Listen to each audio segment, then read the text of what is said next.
tiny volcanic island in the western Pacific. This was the top-secret launch pad for the atomic bombs that ended the Second World War. America dropped Fat Man and Little Boy on Japan, and they had secret plans for dozens more. Dad, check this out. A present-day Los Alamos bomb maker believes that when the war ended, the parts for those A-bombs were dumped here. These pieces ended the darkest time in human history. They're out there, somewhere. Now, for the first time, a hunt is on to find them. I think I found a bomb. Father and son diver explorers Mike and Warren Fletcher search for components from the bomb that changed the world.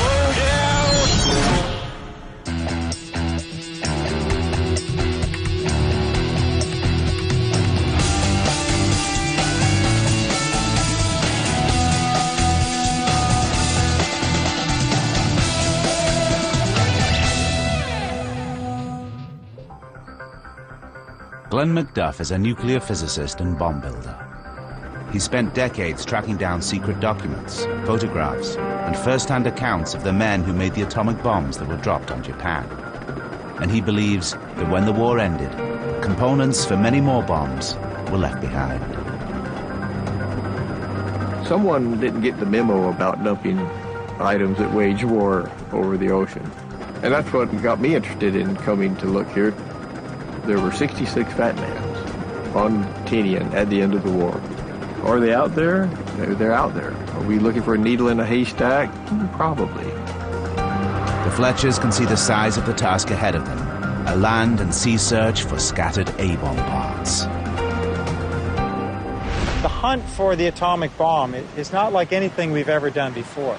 It's an obscure target. We know that there could very well be pieces, especially at Fat Man, out here in these waters. Tinian is nearly 2,500 kilometers from Japan. Underwater volcanoes and deep chasms in the seabed surround the island. Today, sport divers consider the region one of the best dive sites on the planet. But in 1945, it was the site of the busiest airport in the world. Tinian was the launch pad in the fight against Japan. The island was home to Project Alberta, a top-secret operation that built the first atomic weapons used in combat. The American commanders wanted Project Alberta to run like a factory. Each month, 3 atomic bombs could be assembled and dropped until Japan surrendered. On August the 6th, 1945, Little Boy was dropped on Hiroshima. 3 days later, Fat Man destroyed much of Nagasaki.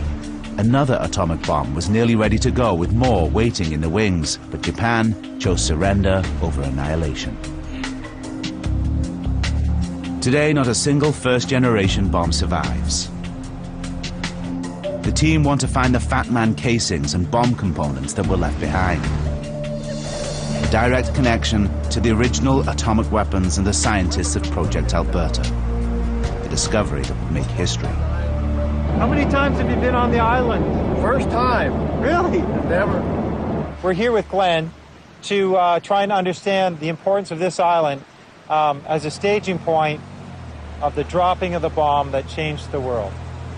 There's a connection between this island and that event that's lost here in the jungle and here offshore. So if we stumble onto something, you're going to know what we got our hands on? I hope so. Project Alberta brought 270 tons of equipment. For Glenn, the quest to find a piece of the original A-bomb is a scientific holy grail. He's convinced the material can still be found. The search begins on Tinian's abandoned aircraft runways. This is where Fat Man and Little Boy began their fateful journeys to Japan. The bomb loading pits are still here. This did make world wars obsolete. It made wars not worth fighting anymore. And the horror that led up to this, that we actually had to do something like this to stop, to end a world war. That's kind of awe-inspiring. The atomic bombs comprised hundreds of parts that were brought to the island for assembly. But when the war ended, those bomb components just disappeared. The official U.S. military records state that the U.S. Army Air Forces dumped all top-secret A-bomb material up to 16 kilometers offshore in water up to 2 kilometers deep. Tinian lies near the deepest point in the world's oceans, the Mariana Trench, a yawning fissure 11 kilometers deep. The seabed starts to drop dramatically less than 5 kilometers offshore. Anything dumped here would likely never be found. But Glenn believes the official records are wrong. His research suggests that American military personnel simply moved the components for the bombs from somewhere near the airfield to the coast and dumped them in the shallow waters off this part of the island. The team looked for a coastal point near the runways. This has got to be a gutter for runway A. Yeah. Yes, drainage or maybe sewer. Drainage, because in a typhoon, it's a lot of water they got to get off that runway. Yeah. The other thing is, if they bulldozed all the way to the ocean for this trench, this might be a dump area. Yeah. Let's go take a look. An access road appears to lead directly from runway A to the ocean. Why don't you take a waypoint, Warb? Maybe we can consider coming back to dive and see what's off the end of this roadway. The ultimate thing here would be to find one of the Fat Man weapons cases. Fat Man is, that's the granddaddy of all the bombs. The Fletchers intend to dive just offshore, close to the island's runways. They're looking for anything connected with the atomic bomb. Components or casings, technological remnants of man's most terrible weapons. Their search is the first of its kind. Glenn really knows and understands not just the history of these events, but he understands the math and the physics that makes them work. Glenn dives too. Mike and Warren need his expertise to identify any bomb parts they discover. The dive takes them down 50 meters. Mike and Warren are using communication-enabled masks so they can alert each other to any finds.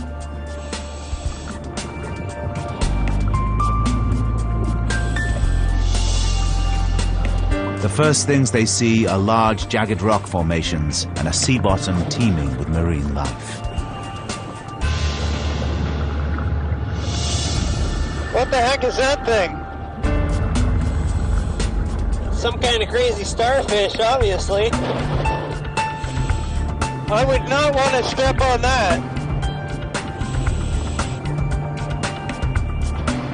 Mike is puzzled by some of the large shapes he sees. Just keep looking, you'll start to see the odd one here or there.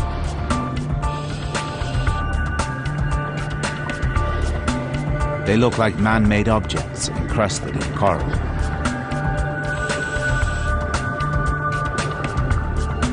Yeah, up there on that ridge on the right, I think I should see one. Definitely some kind of wreckage over here.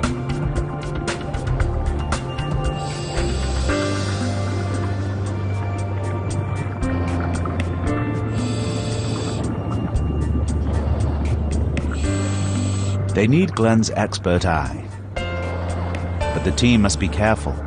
Tinian was a strategic base in World War II and heavily fought over. Live bombs and shells still litter the ocean floor. Glenn has studied the dimensions of each of the hundreds of components that make up an A-bomb. As time ticks away, he examines the object, hoping for a match.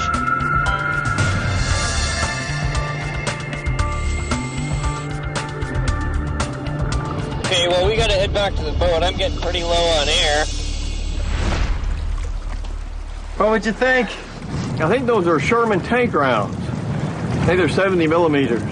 They all measure at the base right at 3 inches.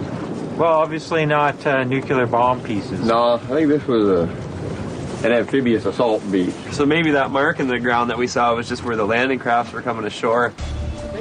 Tinian came under heavy shelling when American forces took the island from the Japanese in July 1944. The site was chosen for Project Alberta. And the following year, atomic bombs left Tinian targeted on Japan.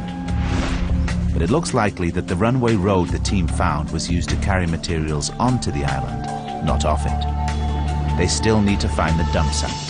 But the amount of live shells and munitions they've already seen underwater has given them pause for thought. Unexploded ordnance is still down there.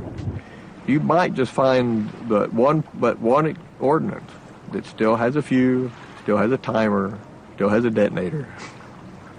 Usually my luck goes, I'd find it. Before investigating further, they seek expert advice from the local bomb disposal unit on the dangers they face diving here.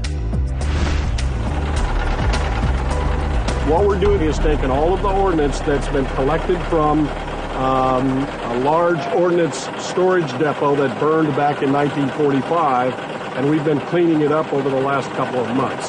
So let's go take a look at the hole. Weapons left behind from the Second World War litter Tinian and nearby islands. Live shells and grenades scatter the landscape, and munitions experts dealing with them are fighting fire with fire. Basically, you look over here, you can see we got some ordnance, and basically we just put the C4 on top of the ordnance, and then we initiate the C4. When the C4 detonates, then the ordnance disappears. The concept here is that all of the World War II ordnance still contains very viable explosive content. So by adding the modern era explosives with it, we're counting on a contribution from the old stuff, and the idea is to get it all go at the same time. And when we're done, there shouldn't be anything left in the hole. I'd get really nervous if I noticed you look nervous. How much corrosion there is on these things is always a factor of whether they're exposed to water, whether they're exposed to the air, etc. Well, one of the ones that we found was still in its shipping tube, and the cardboard tar had protected it perfectly. So it is in perfect museum condition. I can show it to you if you want to see it. Here it is. Wow. Yes. That's amazing. That is exactly the same as everything else that's in that hole, but you see how corroded everything else is. This one, the tube, the storage tube that it was in, protected it perfectly. And are these the types of things that we might find out in the ocean? Do you recover this stuff from the ocean a lot? 5-inch projectile? Absolutely. Yeah. Anything that was fired in that type of scenario, or Japanese rounds fired at the Marines when they were coming in. So you're going to find that out there in the reef. One of the biggest things that we run into these days is white phosphorus, which will catch on fire in the presence of oxygen. People will pull it out of the ocean because it looks like a white piece of china until you get it in the air. Yeah. And then the oxygen gets to it and it starts smoking, and next thing you know, the guy's got this in his BC or his wetsuit, catches on fire. If you guys find any of that, jump back in the water. Yeah. And right where we just came from, right at the very top of that cliff up there, that's about 1.5 miles away. When we blow this, we're going to do it from up there. So here is where you're going to see it all put together. Up there is where you're going to see it go boom. There is enough TNT to level a 10-story building. Fire in the hole!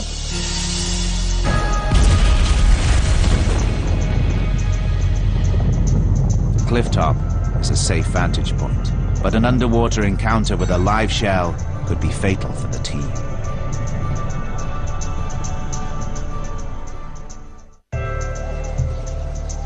The planes carrying the atomic bombs dropped on Hiroshima and Nagasaki departed from the Tinian airfield. The team know the bombs were assembled and stored somewhere nearby. They need to locate the top-secret site of Project Alberta. Then they can work out where the surplus A-bomb parts may have been dumped when Japan surrendered. It's a challenge. At the end of the war, the US military ceded this entire area, obscuring the secret base. After more than 60 years, thick foliage covers the site, and the tropical heat makes searching uncomfortable. They use Glenn's photos of the base from 1945. They look back in time to locate the key buildings known as Quonset huts.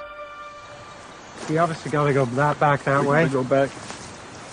Hey, here.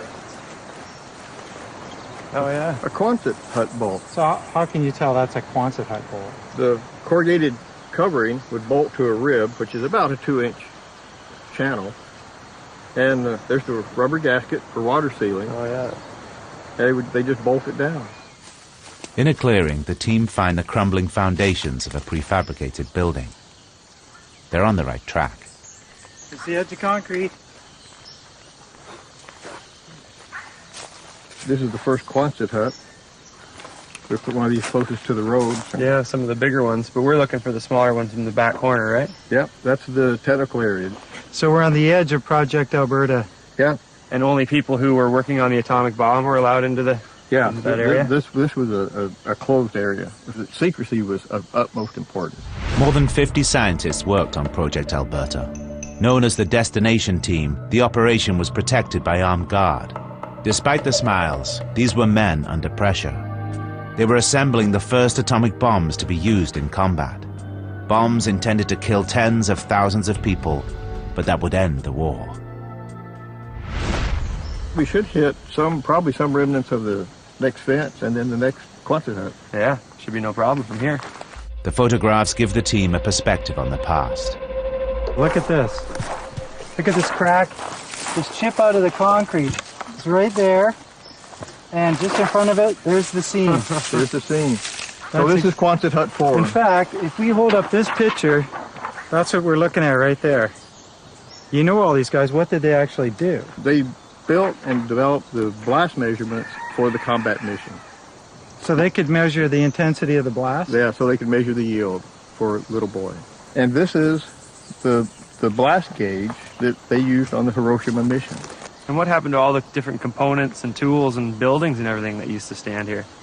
All this was dumped. The question is where? The team needs someone to interpret their findings and help guide their search. They turn to Project Alberta's unofficial photographer. Los Alamos, New Mexico, birthplace of the atomic bomb. Only a handful of Project Alberta scientists survive. Leon Smith is one of them. In 1945, he was a 25-year-old atomic scientist working on a top-secret project on Tinian. Can you tell us about your job on Tinian? There were 5 of us to work on the development and the combat assembly and delivery of the Little Boy and the Fat Man. We were expected to be able to test any of the components, repair them, do special things like set the altitude on the radars. Then 3 of us were to be able to fly with the bombs and to check them out using equipment which I had designed up to the moment of release. Leon did not get to accompany his bomb on its lethal journey. He lost out to a fellow scientist in a coin toss for the Hiroshima mission. In his downtime, he was the project's unofficial photographer, an insider with access to all areas. After the war, he was stationed on Tinian for a further 2 months, and he has information on where the bomb parts may have been dumped. I have heard that for explosives and other things, they were expected to go several miles west and drop it. But people in a hurry will often take shortcuts. And at that time, we were accustomed to taking a lot of shortcuts. So we're talking about big volumes of material here. Yeah, it's very large. There was one point of land on the west side of Tinian where after the war, I observed truckloads of equipment just being pushed over the cliff into the ocean. Leon described the tipping point. Now Glenn and Warren must try to match their photos to a location. The map from 1945 called this Falbus Point.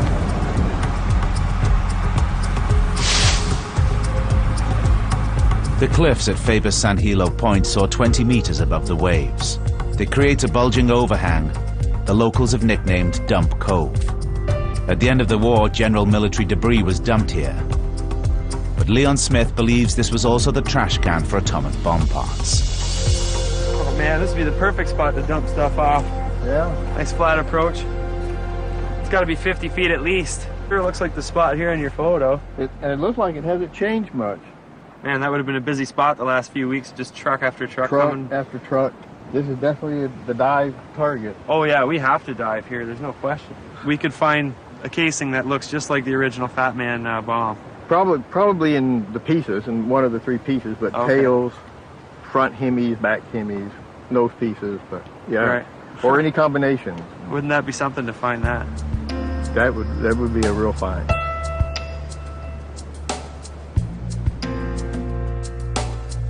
The team planned to look for bomb casings, as well as the bomb's smaller internal components that help trigger the atomic blast. But metal can be hard to recognize after 64 years in the ocean, corroded by salt water and disguised by coral. It's going to be a challenge to spot the parts they want to find. Look for any big round things, big plate. Any big square boxes, that's always good. They're out there somewhere, just waiting for somebody to find them. The team define an initial search area that's roughly 10 square kilometers. My guess is that if Fat Man's there, we're going to find him offshore. So now we have to find a way to get into deeper water and cover as much ground under the sea as we can. We've got to cover a lot of real estate to try and see if we can find evidence of Fat Man. And we think he's out there somewhere. Mike and boat captain Brady Barano devise a plan to speed up their survey. To cover more area today, guys, I want to talk to Brady and see about getting him to actually pull me with a rope. And I'll hang on to maybe his anchor. And that way he can use his GPS. He can map where he's towing me. I can stay in 10, 15 meters of water, cover a huge area, and you guys can continue to scout. But what I want to do is basically a reconnaissance, and I'll come back and report to you what I found.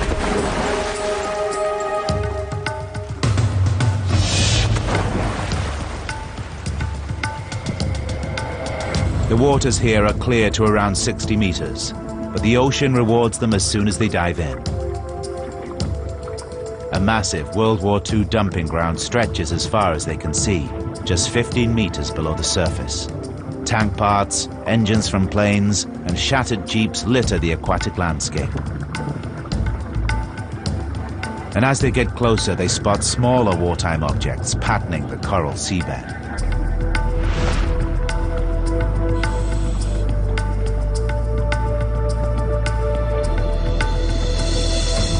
Glenn finds a metal box that he thinks could be electronic, potentially an internal piece of the bomb.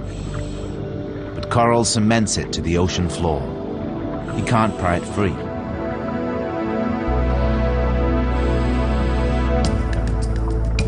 Glenn's box looks like it could be electrical equipment, but we just can't budge it. It's now literally part of the ocean environment. Glenn knows what each of the bomb components look like, and ultimately rules this out as a piece of the bomb. As the search continues, they find large amounts of live shells and conventional unexploded bombs. Having seen the damage they can cause, the team keep their hands off anything that could still be live ordnance. And Glenn discovers something potentially more dangerous: phosphorus left over from incendiary bombs. It looks like harmless coral and is safe to handle underwater, but this dangerous chemical bursts into flames on contact with air.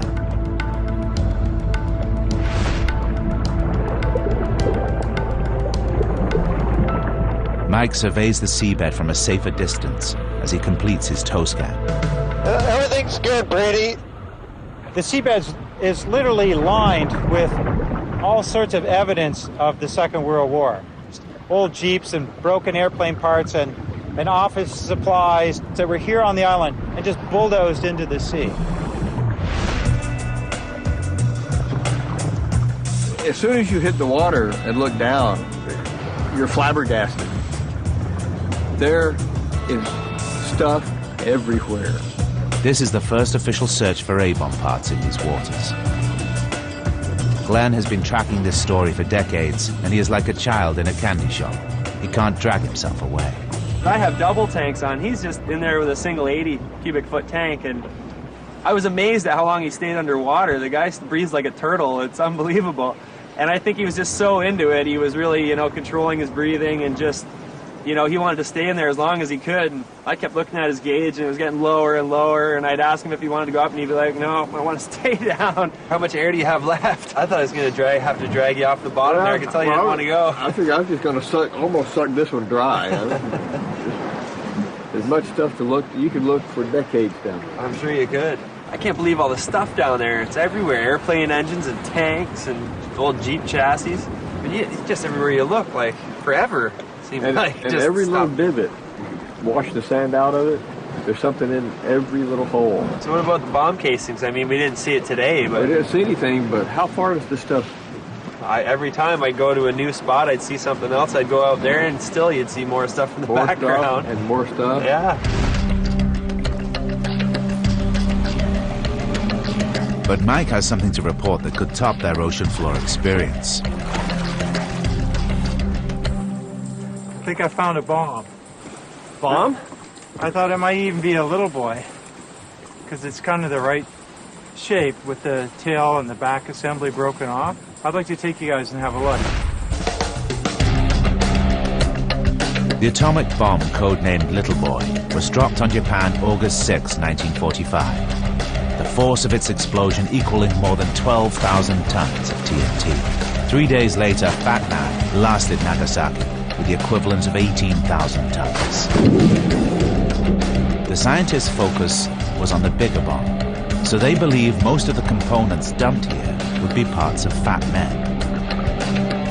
A Little Boy casing would be a remarkable discovery.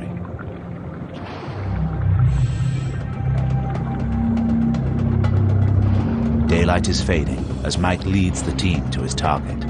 Have you guys located it yet? Okay, we're over top of it now.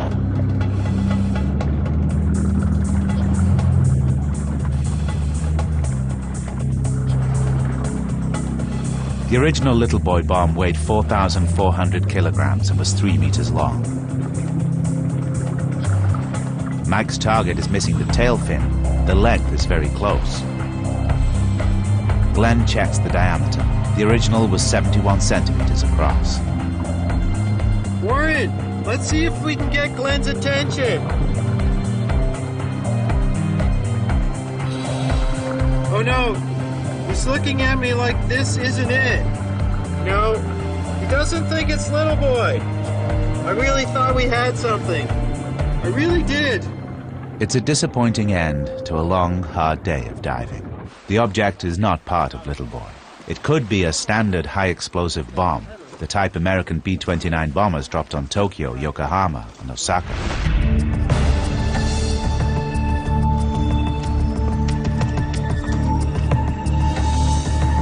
The next day, the hunt starts over at Dump Cove. Again, the team's support boat tows Mike across the search area, and once more, a large shape on the seabed catches his eye. Bombs litter the ocean floor around Tinian, but sometimes the planes transporting them ended up there too. Well, I think I found components of an entire plane. The island was base for a fleet of B-29 bombers, and 15 of them were very special, modified to carry atomic bombs. These planes were called silver planes. Each one was adapted to transport and power the A-bomb. And they were fitted with special radar to ensure the bomb's accuracy. These planes have unusual propellers. All four had variable pitch. This meant they could propel the plane backwards, reversing it over deep pits where the A-bombs were ready to load. Glenn, do you have that picture of the B-29? Yeah, let me grab it right quick. Yeah, here's the close-up of them starting a silver plate.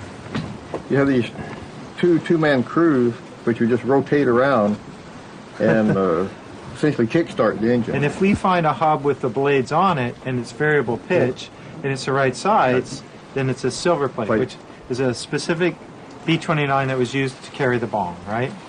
Yeah. And I remember March of 1945, on the takeoff for one mission, 5 planes going from west to east in its prevailing wind went into the ocean a little ways off the island. 5 planes in one mission? Yes. That was on takeoff? Yes. The planes were very heavily loaded. They'd have lots of traditional style bombs and fuel on board for the bombardment of Japan. Correct. The planes were very heavily loaded, and if they went in the water, they just went down. The Silverplate B-29 bombers did a number of dummy runs before their first nuclear attack on Japan. Mike wonders if the plane he spotted could be a Silverplate that might have an A-bomb casing on board. There are no official records that a Silverplate crashed here, but Glenn is still keen to investigate the target. It sure looks like an airplane. There's a lot of stuff here. They can see the aircraft's landing gear and sections of its frame. But the evidence is scattered. The wings, engines, and pieces of fuselage are spread out over a 60-meter radius, and there's no sign of the propellers.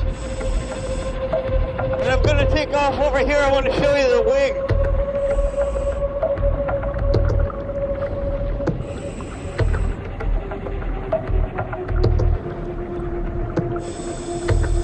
The ocean floor has absorbed the plane's wings, creating a skeletal refuge for underwater life.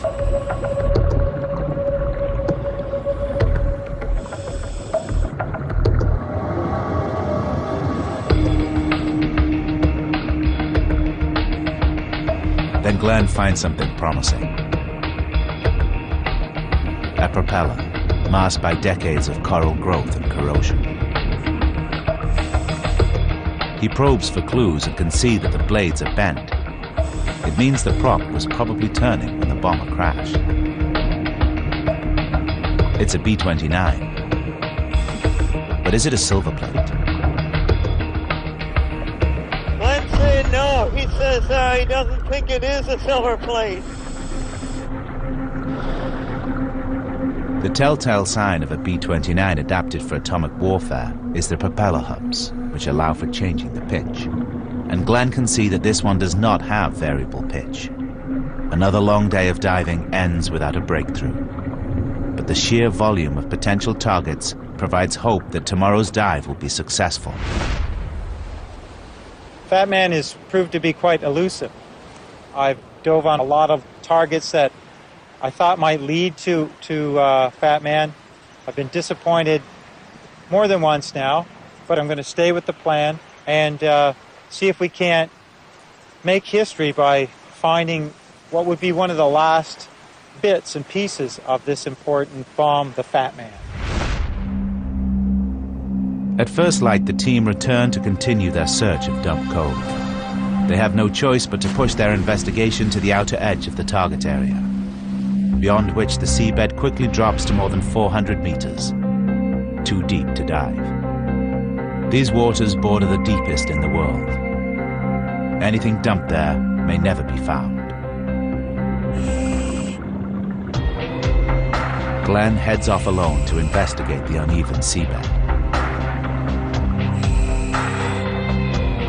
A large cylinder sitting alone away from the rest of the war debris attracts his attention. Its size and shape suggest it could be the casing for a Fat Man bomb. I was swimming off, I was looking around, I'm like, what's that big pimple-looking thing on the bottom? You know, if you look around, there's not another one like it anywhere. No. So I swam up over it, and half of the circumference is perfectly round. Right. Which is really odd, but it's really encrusted, so I swam down and looked at it, but it's hollow. Mm-hmm. The whole thing is hollow. Well, it was almost the right size to be a Fat Man. Yeah. Like once you add the crustaceans. Yeah, I measured it, and it's a little over 5 feet. The Fat Man was 5 foot diameter. It's the right shape. It's the right size. It's the right location. This looks very suspicious. Hey, maybe we have something here.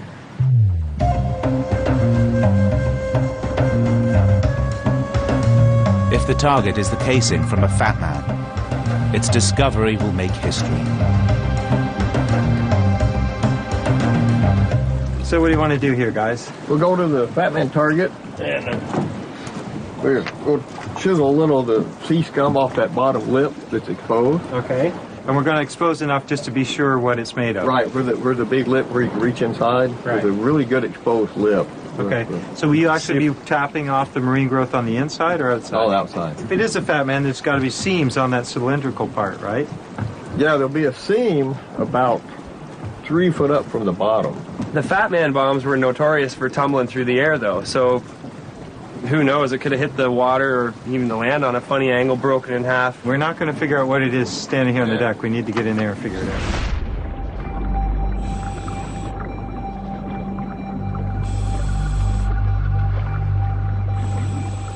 On his first encounter, Glenn saw the object was hollow, so there is no danger of explosion.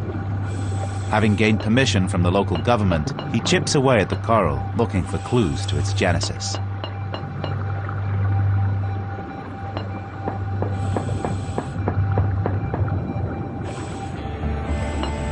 But even a hatchet and hammer can't get through the tough coral growth.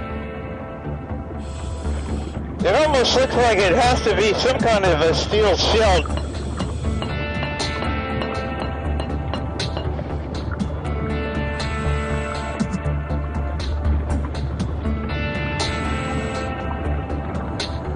Looks like he's not sure what we've got here. The mystery is proving tough to crack. Their breathing mix is running low, so they are forced to surface. You know, well, it's just a lot off that bottom lip, but it was still all, you know, growth. Plus, when I hit on it, you hear it when you hit it with the hammer? It was tinging. So do you think there is steel under there somewhere? Could be. That growth is thick. So how do you rate it? I don't know. We get the metal detector. It's in the right place. It's the right time. Right size and shape. Right size and shape.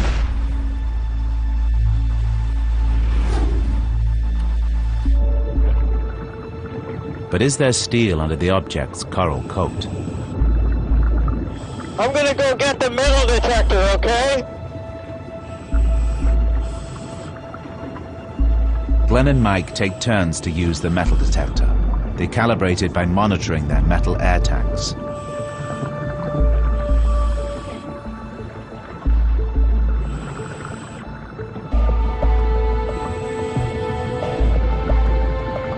But they struggle to get a reading from the object.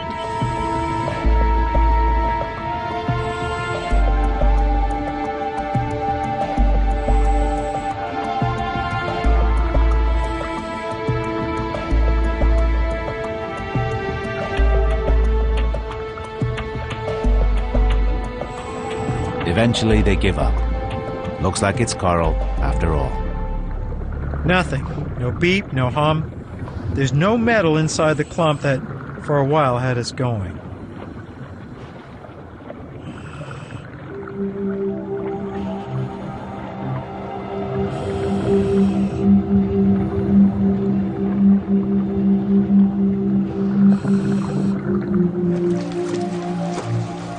It was pretty tough to take, you know. It was this big up and down kind of, it might be the bomb, I don't think it's the bomb. It really looks like the bomb, and now we know for sure it wasn't. I want to find this bomb, and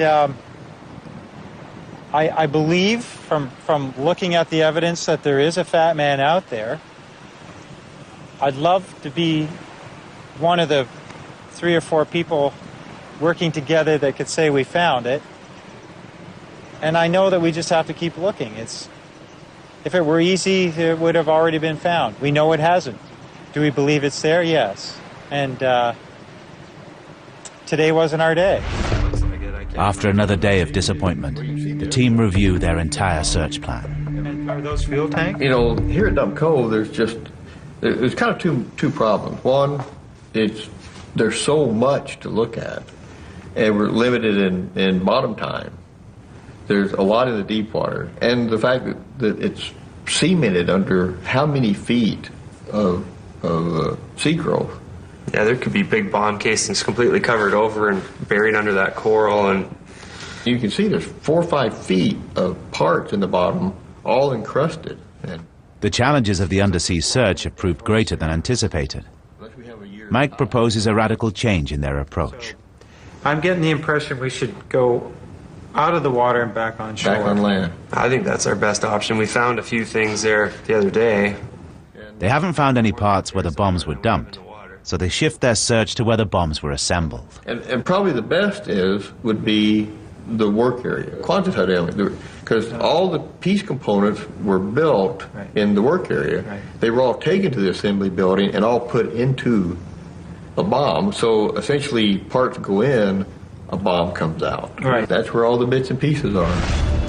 The bombs, known as Fat Man and Little Boy, comprised hundreds of components, each one essential for the atomic chain reaction. And the team know the exact location where those parts were put together, the prefabricated huts that made up Project Alberta. They take to the air to examine the compound. A bird's-eye view that helps pinpoint Quonset huts 2 and 3. These were the arming and firing stations where Leon Smith helped assemble his bomb. At ground level, it's more of a challenge.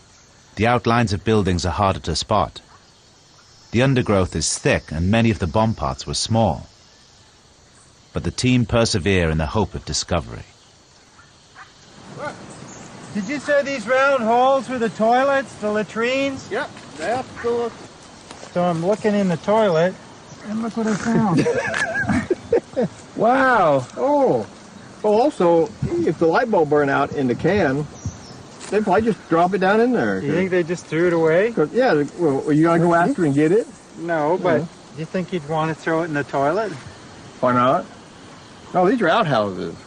This is... Everything was au naturel. That's a 64-year-old light bulb. Yep, we'll leave it for another generation to find. As they press further into the compound, the heat grows more intense.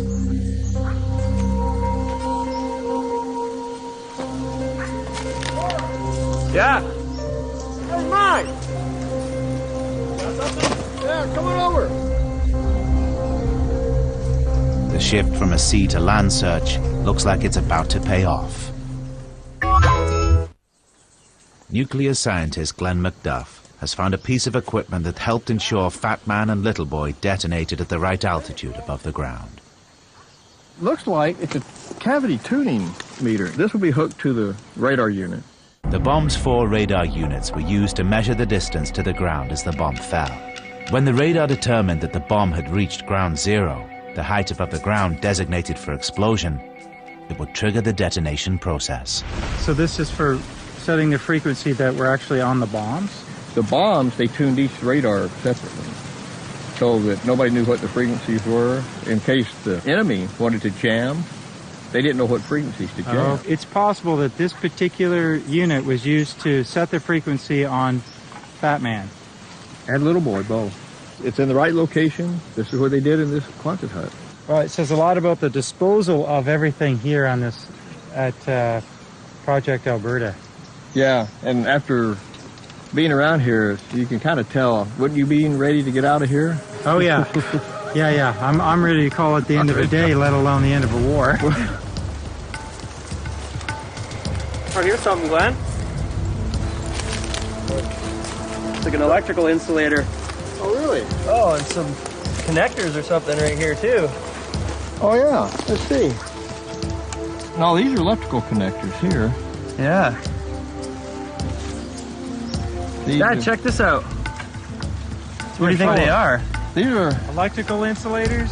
No, they're connectors. No, these are little amphenol connectors. Yeah, but again, we're in one of the arming, firing, and fusing huts. So these are probably... Oh, yeah. That's a multi-pin connector. This is probably... These are probably out of the clock box. On top of the bombs where you had all the pull-out wires. So when it dropped, it pulled these wires and it started all the functions. So these would actually be parts of the bomb? Yeah. This is a big discovery for the team, a vital component and critical link in the bomb's deadly chain reaction. It was a part that gave life to death. This is really significant. These were components that would have been used in future weapons.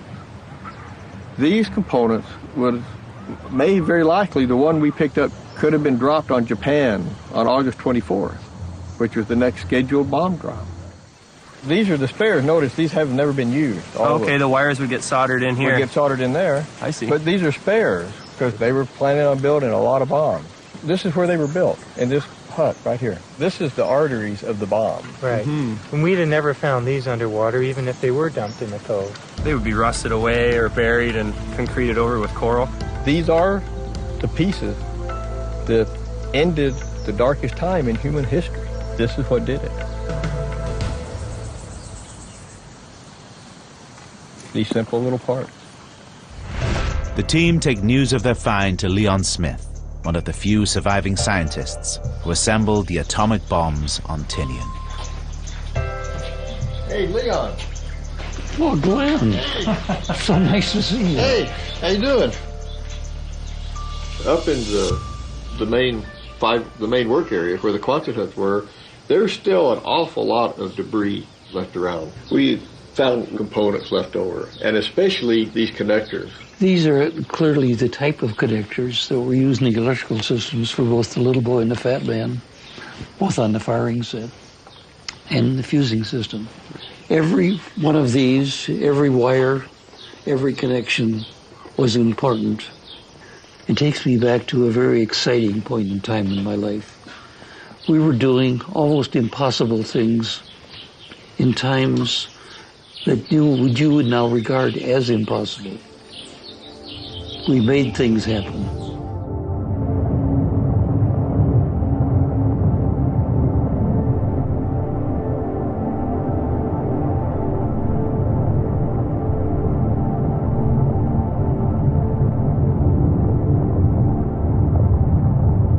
You can take a handful of metal and destroy a city with it. Maybe we shouldn't forget what these people did, because if we do forget, it's very likely we'll repeat history. And this is not one part of history anyone wants to repeat.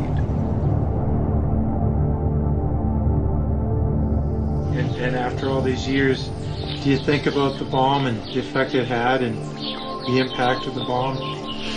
The battle for Japan was scheduled for November 1 of 1945, just a few months into the future. I think the Japanese would have gone underground into guerrilla warfare. Casualties on both sides would have been simply unreal. How many deaths would you be willing to accept? How did I feel when the bomb was dropped on Hiroshima? I felt a sense of relief.